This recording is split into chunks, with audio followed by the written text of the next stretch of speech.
Hi! ఇవాళ వంటొచ్చేసరికి మంచి ములక్కాయ పప్పుచారు.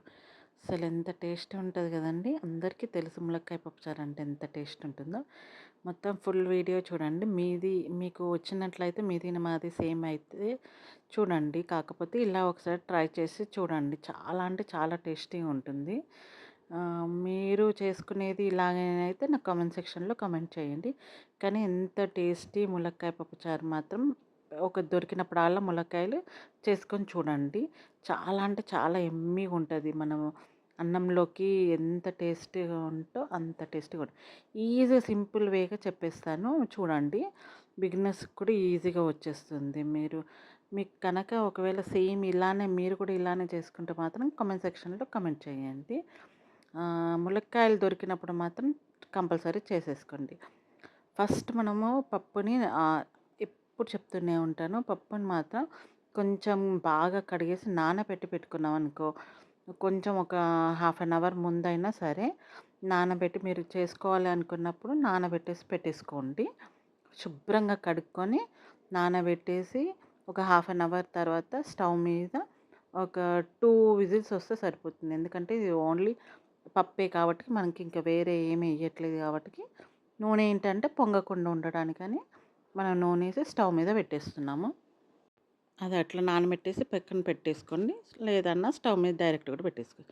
ఇదొచ్చేసి చింతపండు కొంచెం 2 నిమ్మకాయ సైజులంత చింతపండు తీసుకొని నానబెట్టుకొని, అది కూడా ముందే నానబెట్టి పెట్టుకోవాలి.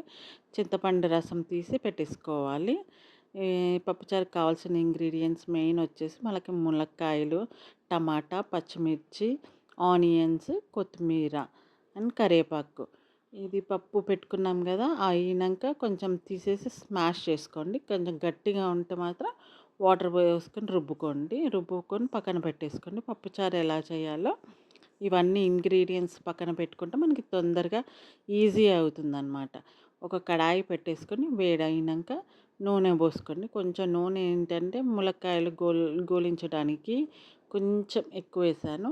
మీకు కావాలంటే కొంచెం డిక్రీజ్ చేయించుకోవచ్చు. కొంచెం టేస్ట్ కోసం అనేసి కొంచెం ఎక్కువేశాను. పోపు దినుసులు మనకి ఆవాలు, జీలకర్ర, పసుపు ఇవి 3 అయితే మెయిన్ ఇంపార్టెంట్. ఏసేసి కొంచెం అల్లం వెల్లుల్లి పేస్ట్ ఉంటే మీ దగ్గర అది కూడా వేయండి. ఎందుకంటే టేస్ట్ మాత్రం బాగొస్తుంది. తర్వాత కట్ చేసి పెట్టుకున్న ఆనియన్స్, పచ్చిమిర్చి పచ్చిమిర్చి అండ్ కరివేపాకు, నెక్స్ట్ మనం ములక్కాయలు మంచిగా కడిగి ఏసేసుకోవాలి.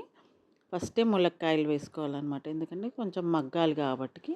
అటు ఇటు కొంచెం బాగా తిప్పండి. మీకు కొంచెం బాగా ముదురుగా అని ఏమన్నా అనిపిస్తే లేతగా అయితే పర్వాలేదు. ముదురుగా అనిపిస్తే మాత్రం కొంచెం సాల్ట్ వేసుకోండి. ఉడకలేదు అని అనిపిస్తే మాత్రం సాల్ట్ వేసుకోండి కొంచెము.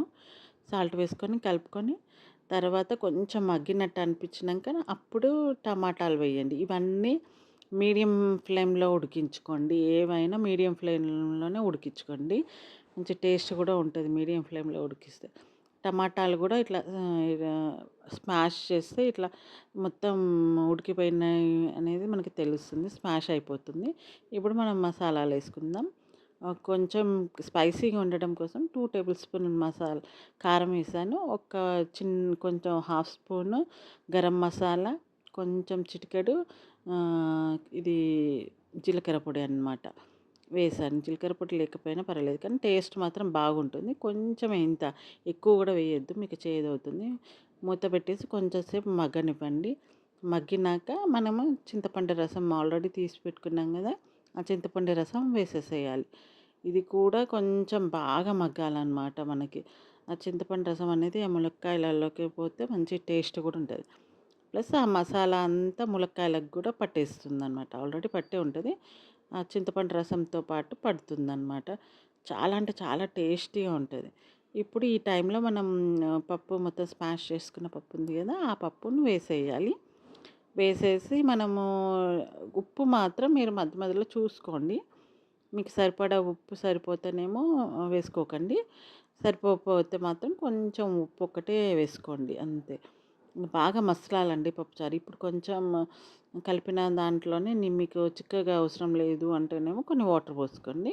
పోసుకొని హై ఫ్లేమ్‌లో పెట్టేసుకొని బాగా మసలాలి. అంటే చాలా బాయిల్ ఒక బాయిల్ వచ్చేంత వరకు ఇప్పుడు మనం కొత్తిమీర, పుదీనా మిగిలింది ఏమన్నా ఉంటే మాత్రం వేసేసుకోండి.